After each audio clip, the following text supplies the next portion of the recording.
Hello everyone, Caroline here, and today I'm going to speak to you about disobedience in kindergarten children. Now, this term disobedience is usually spoken about a child when the child fails to obey instructions. Now, let me quote an incident that happened to me. When I started out my teaching career as a preschool teacher, during my interview process, I was asked to go in for some observation classes. And while I was walking on the corridor, I saw a boy of LKG, junior KG. He was standing out. He had a timeout from his teacher and he was standing out. And he was really, really cute. So I just passed by. I didn't know anything about that child at that time. Once my interview process was over and I was appointed as a teacher there, I was asked to handle upper KG, senior KG. So the present junior KG was moving into senior KG, and let's assume that this boy was named John.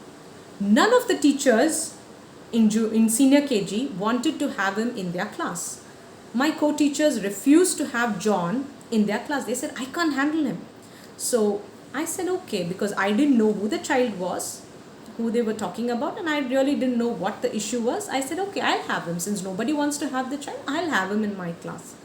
And it turned out that this same boy that I saw who was having a timeout from his teacher was the boy John, who none of them could handle. He was a little rowdy in the whole school. That's what they call him.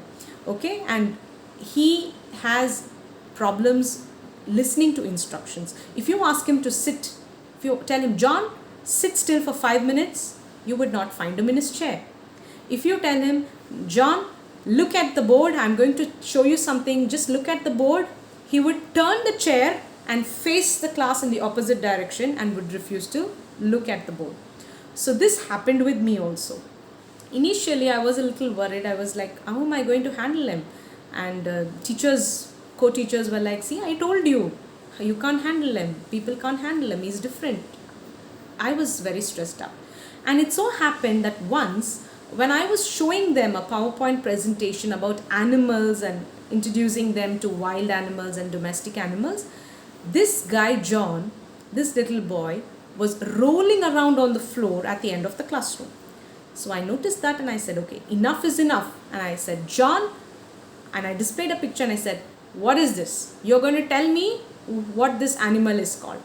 And to my utter amazement, he was able to not only name that one animal, he was able to name every animal that I showed. And I gave them little information about each animal while I was teaching them. And he was also able to tell me those little information that I had given. So this I understood. This guy did not have a problem listening to me. He heard every word I spoke and he just absorbed it like a sponge. The children who sat looking at the computer, looking at what I was showing them and listening to me like with complete attention were not able to give me 100% information. But this guy who was rolling around on the floor, he was completely attentive when it came to listening to what I was telling him. So I understood one thing, and I also did a little research about that. Children below 5 years, expecting them to sit like little tin soldiers and listen to you is not a good way. It is actually not helping them to grow. It is hindering their growth. You need to understand the child. Some children will have better understanding when they move around. Of course, when they attain ages of 7 or 8, it's understood that there is a certain amount of discipline that's expected. They need to sit down, calm down and pay attention. But below 6 years, expecting that kind of attention from a child is wrong. And mainly labeling that child as a disobedient child, hyperactive child, or in some cases, some would also say he's a special child. So I would like to encourage all of you, if you have a child or if you have a student who does exactly opposite of what you're telling them, and if they are below 5 years, please don't worry. There are gentle ways to bring them back and encourage them to be with the crowd, sit with the other children, listen. And of course, at the end of the year, I achieved that. I was able to make John sit among the other students and listen to what I was speaking. But it didn't happen for the first 6 months. It didn't happen by giving him timeouts. It did not happen by calling him a naughty boy and giving him punishments or embarrassing him in front of the class.